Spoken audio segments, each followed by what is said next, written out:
can't start this video with "Hey everyone" because it just sounds so, I don't know, it sounds weird for some reason, and I am so nervous right now, and I really don't even know how to begin this video. So I am just letting you know my heart is racing, my hands are sweaty, and I have some news for you guys, and it's time to let you know. This video that you're watching right now is going to be the last video that I post on my YouTube channel. And this is marking over 10 years of making hundreds of videos on YouTube and growing up on this platform and on the internet. This moment is something that I've always known would happen. I just didn't know when it would happen, and I definitely did not imagine it happening in the current world circumstances, but it is the time, and so that is why I'm here today. I wanted to not only let you know, because so many of you have been with me over the years and we've grown up together, but I also wanted to share more of myself, because I think that's really what my time here on YouTube has been about. It has been this experience of just constant growth and evolution, and I look back to, you know, my 20-year-old self when I started, and now I'm 31, and it just feels like I've experienced an entire lifetime in a decade. And I've really never told you my story, you know, from start to finish. Many of you have heard tidbits here and there, whether it's on my YouTube channel, on Instagram, on my podcast, but I really wanted to sit down and share my story because honestly, I didn't know how else to end this, because I never expected this to be my job, and I started my channel for really personal reasons, and so it only makes sense to me to end this chapter sharing my personal story. And I was really trying not to cry during this video, but I guess if there's anything that I'm gonna cry over, why not this? I feel everything coming up right now, so I know I need to just go. I just need to start. I grew up in Southern California, and I lived with my mom, my dad, and my grandmother. And I am mixed race. My mom is from Thailand. She was born and raised there and moved here to the United States in her 30s. And my dad was born here in the United States, and he was also much older than most of the parents that I was surrounded with. My mom had a full-time job and worked outside of the home, and my grandmother, my mom's mom, came over from Thailand when I was born to help take care of me, because that is very much part of, especially the Asian community, to have these multi-generational households, and I definitely grew up in a house like that. So I grew up with my dad being at home. He, at the point that, you know, I was of school age, he was partially retired and was able to work from home, and then my grandma was also home all the time as well. And I really didn't see my mom growing up that much, because talking about my mom, now as an adult, I'm able to see all of the sacrifices that she made in order to give me the best life possible. But when I was younger, I mean, we just fought all the time, and we had such a fraught relationship.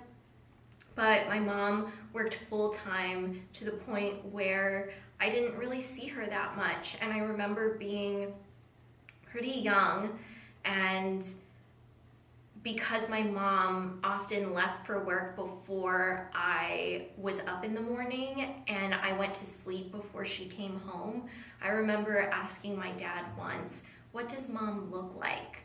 Because she just wasn't around. And when I look back on that, that just not only is like heartbreaking for little Ingrid because she didn't know what her mom looked like, but it just feels so profound because it's not that my mom didn't want to be there. It's because she was the main breadwinner. She was the person supporting all of us. She didn't have a choice. She needed to provide for her family. And so she took the option that she had, and she worked really, really hard. So with my mom being the main income provider and also being a brown Asian woman, she experienced discrimination, which then led to affecting the income that she was bringing in.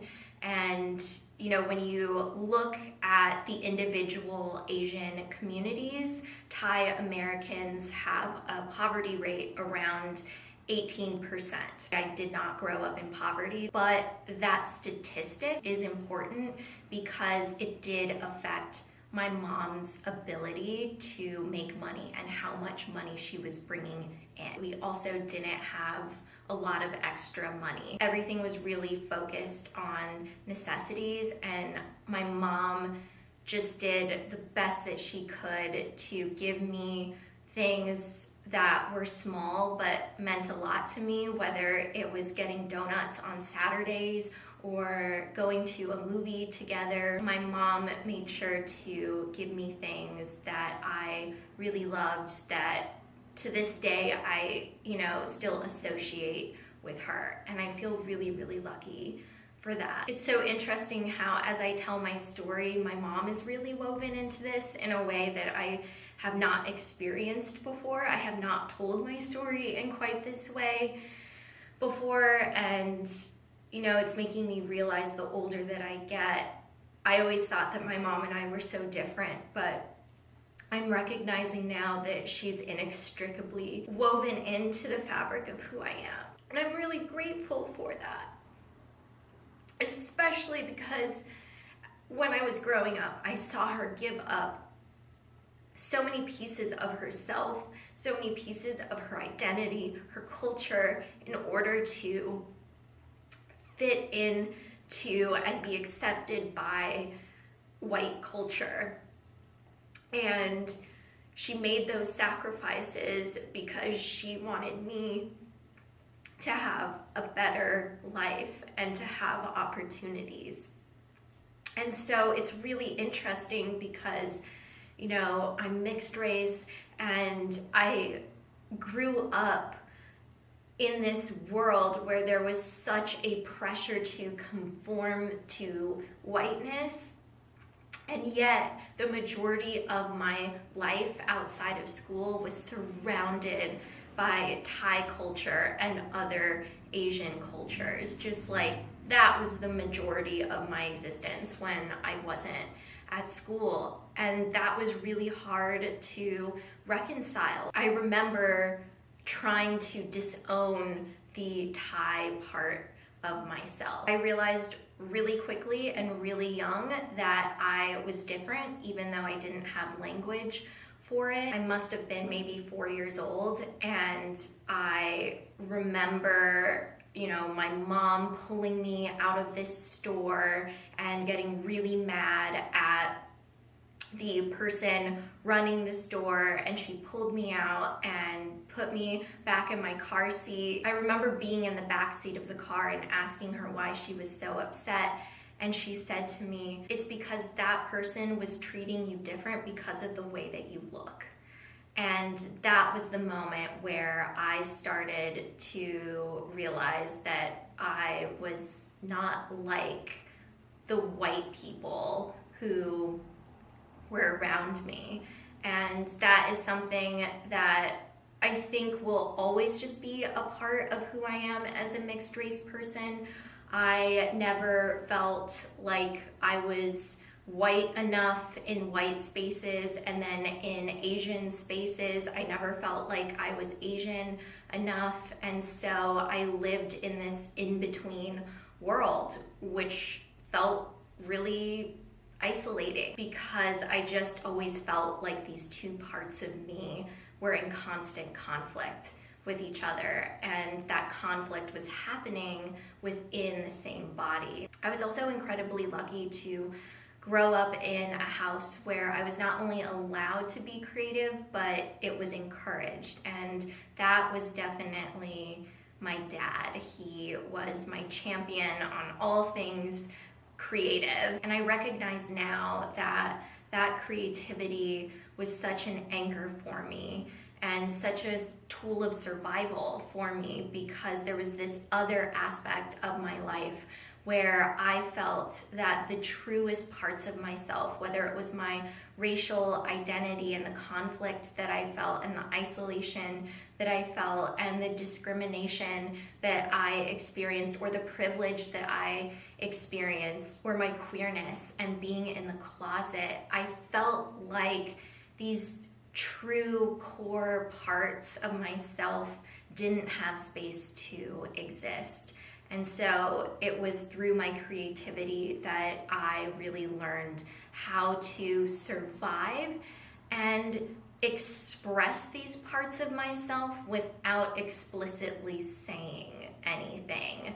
And I really recognize that now as a tool for me to just make it to the next day. I had all of these creative outlets and I utilized them constantly. And I am so grateful that I grew up in an environment where, even though it was very conservative and I did not feel safe coming out, mostly because of the community around me and the culture in which my mom grew up, and even my dad's upbringing as well, I'm grateful that I did have the space to be creative, because it allowed me to explore myself when I wasn't ready to share it with the rest of the world. And then we get to my teen years, and I went through all of the standard teenage feelings of angst and anger and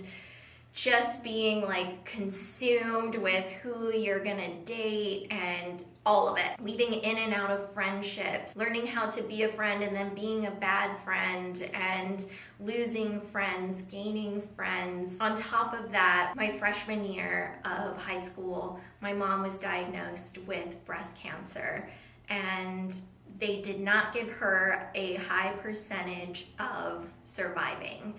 And I remember when my mom told me about her diagnosis, and I just didn't really know how to respond. I was kind of in shock and denial, and also a lot of anger, because especially at that point, my mom and I really did not get along at all. I thought we were polar opposites. I just thought, how on earth did I come from you? Because I do not see this at all. My mom's diagnosis was really hard for me, and because I didn't know how to process my feelings and I didn't feel like I had people to talk about it with, I definitely started acting out, whether it was stealing my mom's credit cards and buying things online, because one thing that my mom and I would do together was,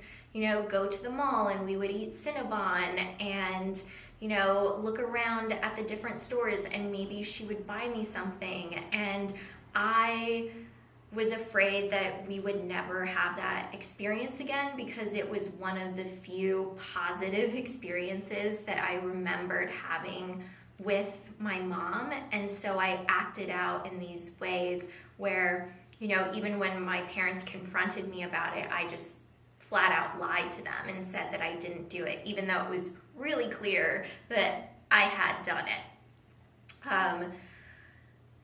And there's a lot of guilt around those years with my mom being extremely sick. She experienced pretty much every single side effect from chemotherapy.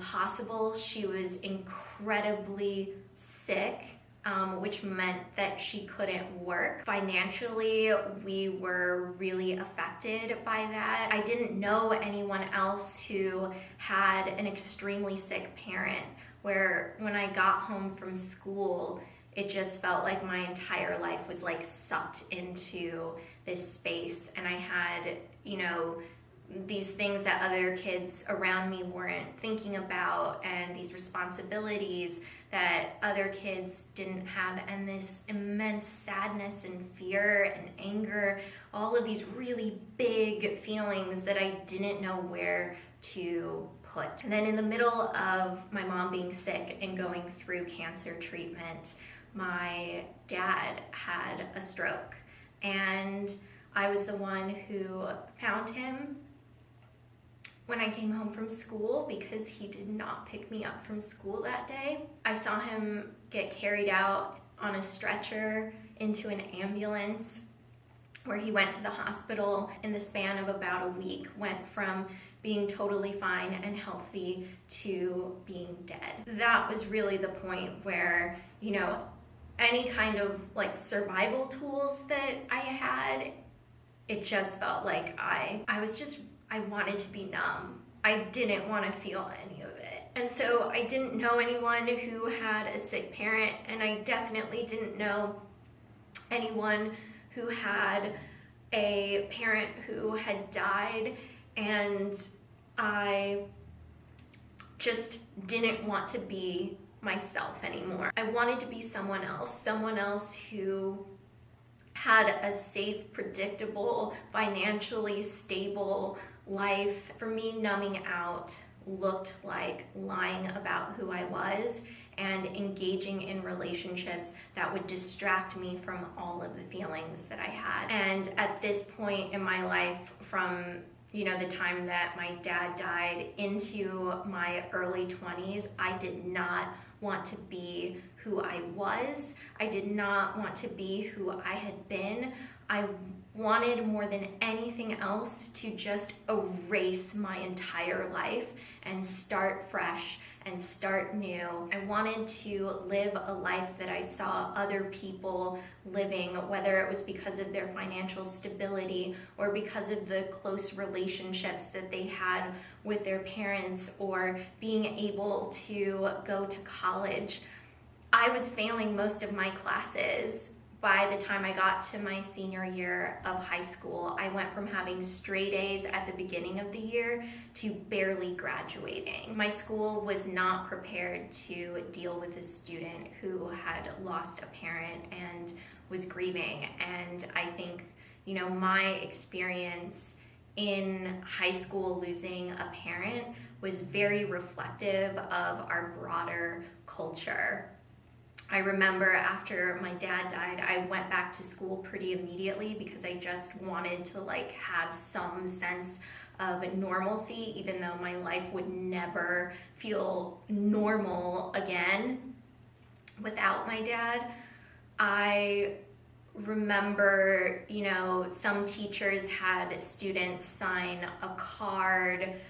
Some teachers didn't say anything. Counselors didn't know what to do with me. And, I specifically remember one friend that I had in a Spanish class that I was taking who had no idea what had happened. This was before any of the teachers that I had knew, but she saw me walk in to class. I remember she pulled me out of class and asked me what was happening, and that's when I just broke down. It felt like for the first time since my dad had died, someone was seeing me, because all of the adults around me were focused on logistics and their own grief and just all of the things that happen when someone dies. There weren't tools of support in the school system for what I was going through.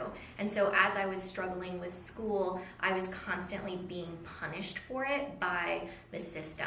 Personally, I think the hardest moment of someone that you love dying is not the immediate aftermath of it, because that's often when people are showing up the most, whether it's like they're bringing casseroles, or when I went to school and, you know, other students, a lot of them I didn't even know, were signing cards for me. It's the moments after that where people stop showing up with the casseroles, where people stop asking you how you're doing because you're expected to be over it. And I was not over it by any stretch of the imagination, and I am not over it now, because the death of someone that you love is not something to get over. I would never want to get over my dad and the impact that he had on my life. My mom was still sick, and so I remember barely graduating from high school, even though later I would lie to people and say that I was this stellar student. I remember my mom had just had surgery 2 or 3 days before my graduation, and she forced herself to be there. She showed up in a wheelchair, and I remember looking down the aisle as we were sitting and getting called up to get our diplomas. I looked down the aisle and I saw my mom there sitting in a wheelchair, and I knew she was there because she was like, I have to be there. And, you know, that just, I think that moment just really shows who my mom is, the love that she has for me and the strength that she has, and how she kept pushing even when her body was pushing back. She showed up for me, her only child, when she knew I really needed it. When I left high school, I really did not know what I was going to do with my life, and I saw a lot of people going off to college and having these really just what looked like on the outside fun, great, exciting, challenging new experiences, and I was still at home, and my mom, you know, was still very much recovering still. I was in community college, and I was just so ashamed of, you know, my life. I was so ashamed of where I had come from and the life that I lived, and I wanted more than anything for that to just be erased. This period of time for me that looked like lying about who I had been and who I was, the life that I lived, the experiences that I had. And I saw how people treated me differently because of that. And there were times where I would get caught in a lie, and I was shamed for it, and I felt shame for it. And, you know, I don't advocate for lying, but I think now what I am able to see is the reasons why I was lying and the reasons why I was engaging in unhealthy relationships and distracting myself with like this story about myself that wasn't real, and, you know, distracting myself in all of the heightened emotions of different relationships. It's because I was in pain, and numbing out was the only way that I could get myself to wake up the next day. There was this foundation of grief, and because I didn't have places to express or put my grief, it came out sideways, and it looked like engaging in unhealthy relationships, abusive relationships that would lead to trauma that I am still processing and will always have to reprocess for the rest of my life. Financial abuse. I was living in a world where I wasn't believed, and I wasn't believed in. Honestly, no one thought that I would do anything with my life, and I had people tell me that. I had people tell me that I was stupid and that I would never get anywhere, that I was a liar or a slut or whatever words are used to belittle and diminish women specifically. And I was disappointing my mom. You know, my mom came to this country as an immigrant, and her mentality was like, I did not come here and walk through all of this crap for you to just go and do nothing with your life. If she had it her way, I would have gone to college and finished college, but that just wasn't, you know, my path in a lot of ways, whether it was financially. I got myself into over $30,000 of debt by trying to take that path, pulling out student loans, and I just felt like that path wasn't serving who I was. I could never really picture myself like as I truly was, as I truly existed on that path. I could picture fantasy me on that path, but real me in this world, it never felt like something that would actually happen. And it was around 20 that I discovered YouTube. I really don't remember exactly how I discovered videos on YouTube in terms of these communities forming, but I must have Googled something makeup related because I was just starting to get more curious about makeup and beauty.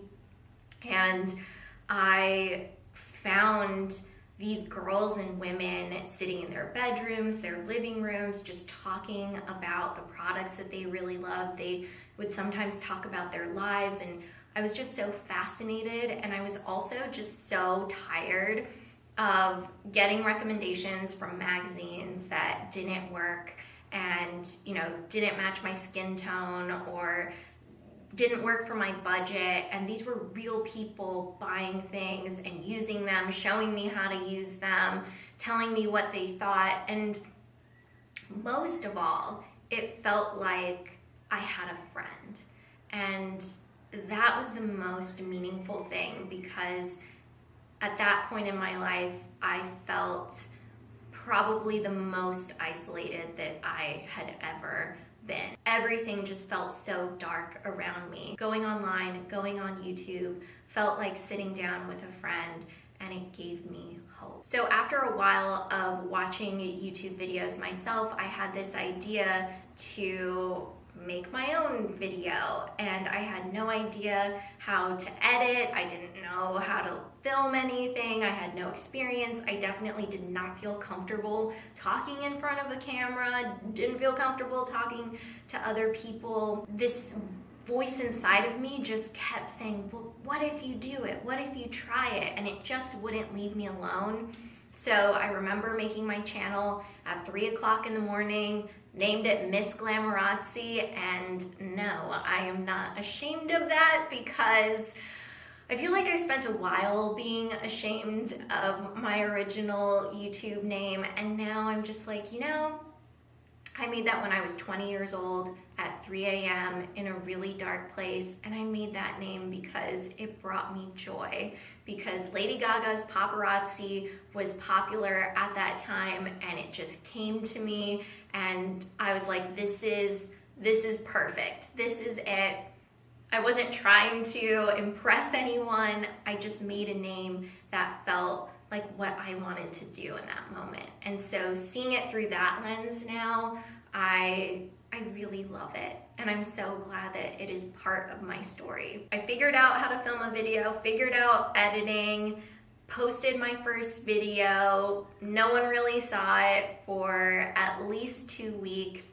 And I remember the first comment I ever received on my first video, and it made me feel like, again, I had a friend, that there were people out there who felt like me, who were experiencing things like me, and even though I couldn't see this person, it just felt like we were connected and in this little bubble that was ours on the internet.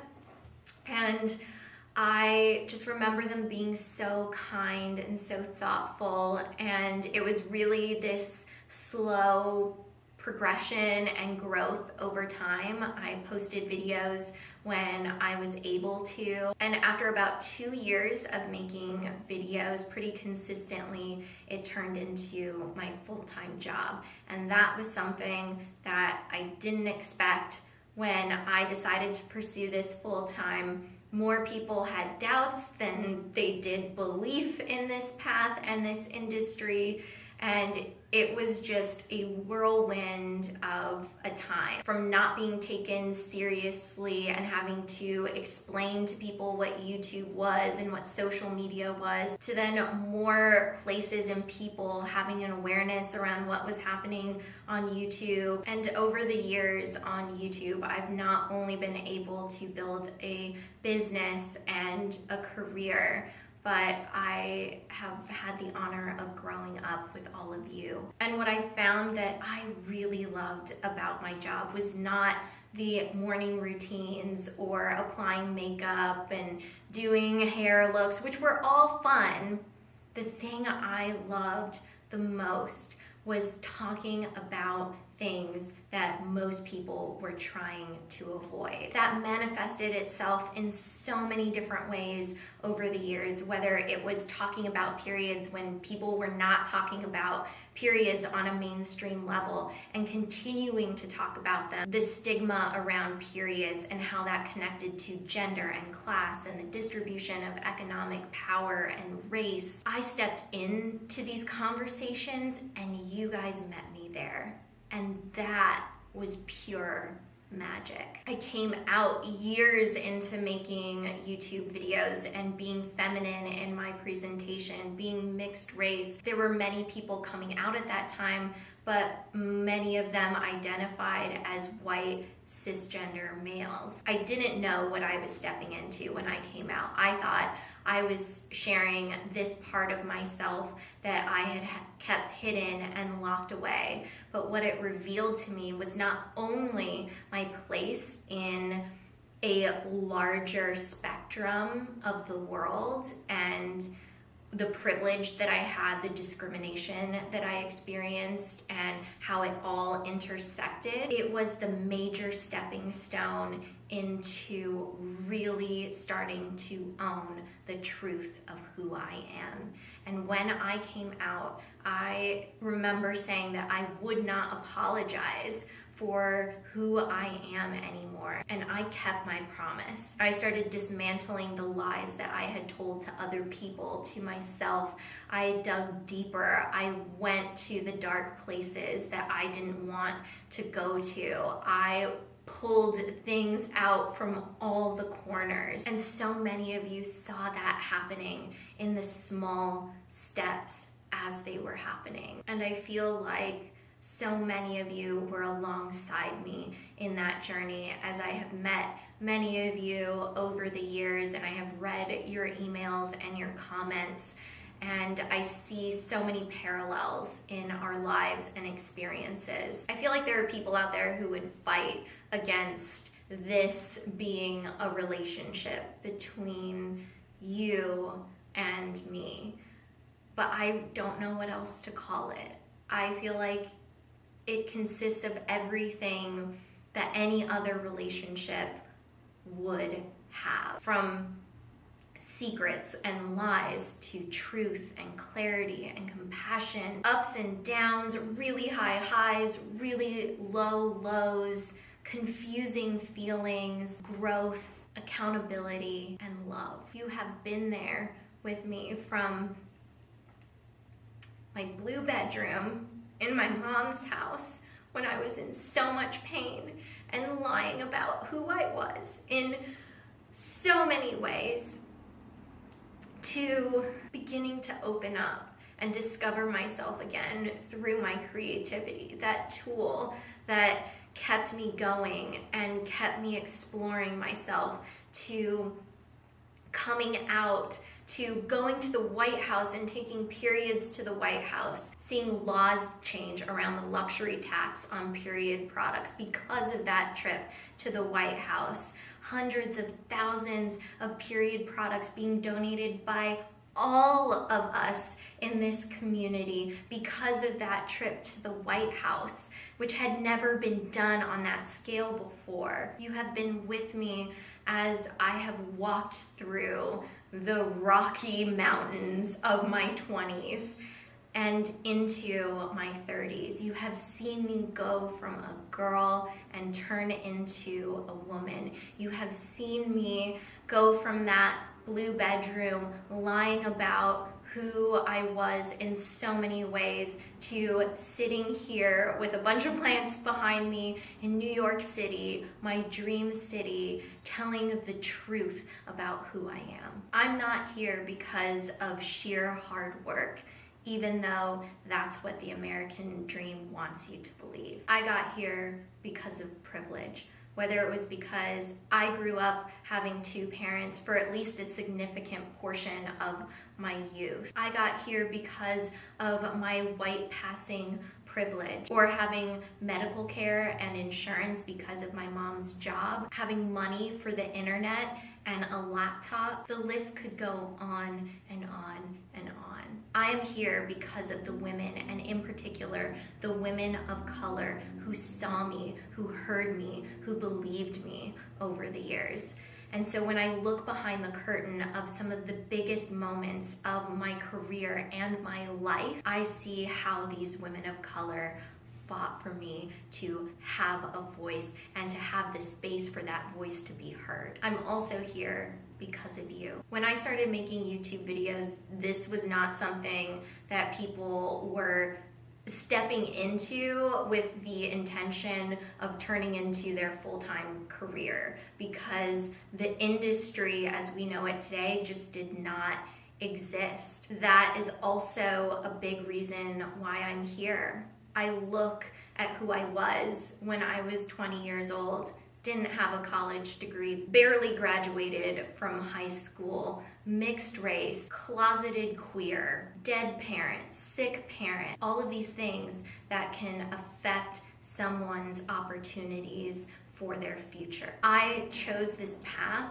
because it was the path that I wanted to take, and it also turned into my best option. After 2 years of making videos, I saw that I had the potential to turn this into a full-time job. I took it because I didn't have a better option. I was not desirable on paper, and so in a lot of ways, I feel like this is the one path that allowed me to have the success that I was able to have, because no one was paying attention to it, because it was more accessible than other options. I see how I got here because of all of those different things, and I see how I got here because of you.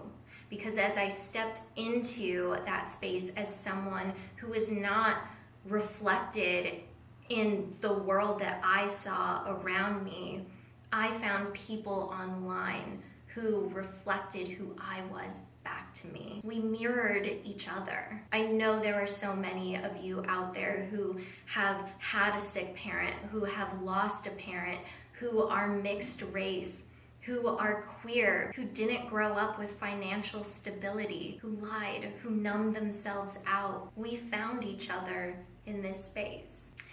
That feels really huge, that we found each other, because I never thought that I would stop feeling pain, that I would stop feeling alone. I see how I didn't know how to tell the truth about myself.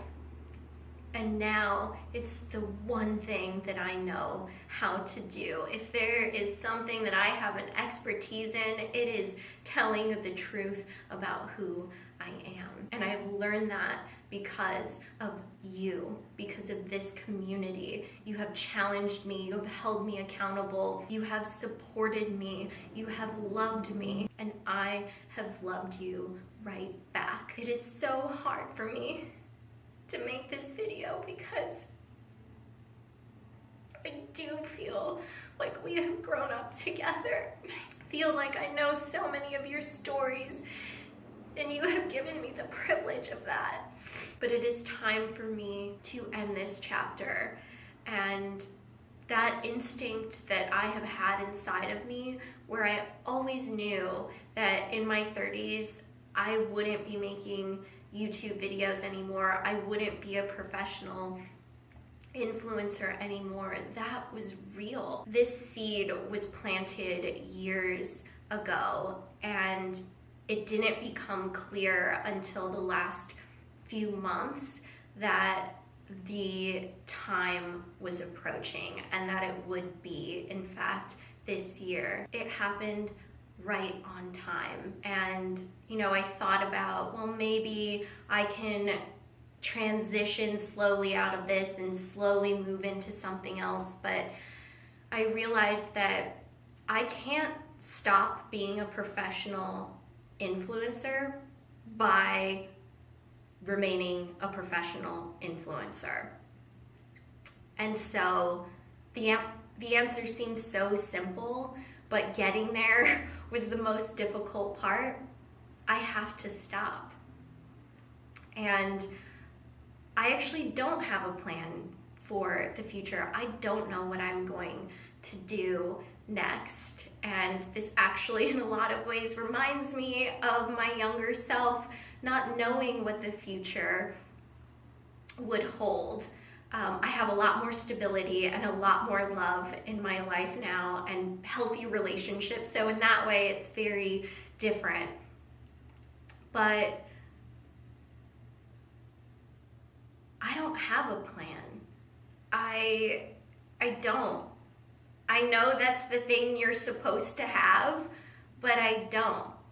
All I know is that I need to stop, because that is what my deeper self is telling me to do, and I need to take a break for the summer. I have not given myself a break in over a decade. I have always been posting something, even if I went on a vacation. And I think it's time for me to just have a month or two to just live and not be in this chapter anymore, to start this next chapter by resting and replenishing myself. I'm exploring what could potentially come next, and I have ideas, but I'm not married to anything, because what needs to happen first is the closing of this chapter, and then that space to just be. You know, I want to be clear with all of you about what this end looks like, because you deserve that. And I want to give that to you, because I feel like we've been through so much, and I don't want to be wishy-washy about, you know, what my boundaries are and like what the future looks like. And so what I can tell you now, what I know for sure now, is that this will be my last YouTube video. I will not be disappearing from the internet. So my Instagram account, I will still be there, but I will not be posting in a professional capacity. I will still be using my voice and talking about things that I care about, because that is just who I am, and I can't change that, and the people in my life know that about me, because I will not shut up about the things that I really care about.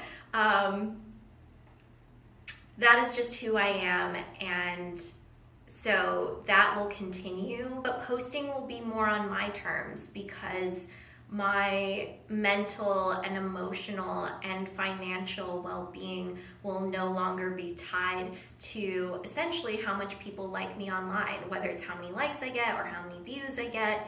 And that feels like freedom to me at this point in my life. That feels right to me. You know, my job has been to be myself, and that will always be my job. And I love the internet, and I love social media. And at this point, I want to be able to show up on social media and not have it be my job, because I actually don't know really what that's like. You know, like, I've had social media accounts mostly because it was part of my job. That feels like a whole new space to me and a whole new life in a way. And so I am not disappearing. I am still going to be around. I still plan on writing my newsletter because that is also something that I just really love as a personal outlet. And so I am not just like disappearing off the face of the earth and the face of the internet.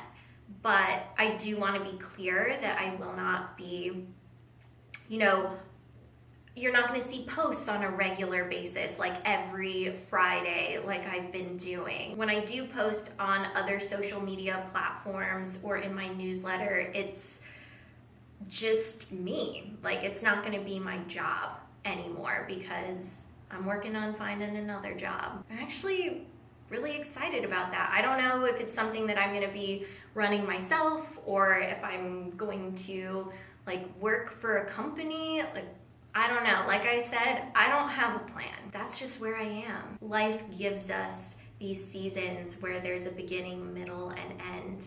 And this is the end of this season, of this chapter. And I have to honor that. You know, that is something that I've learned through my grief. Most things aren't meant to last forever. And I'm listening to my instinct to step away because I was given this space as a queer, mixed race woman who didn't have a college degree and really had no other professional skills. I was given this space and I feel like I filled that space. I did the absolute best that I could with that space. And now it's time for me to step away and let other people take up the space that they deserve.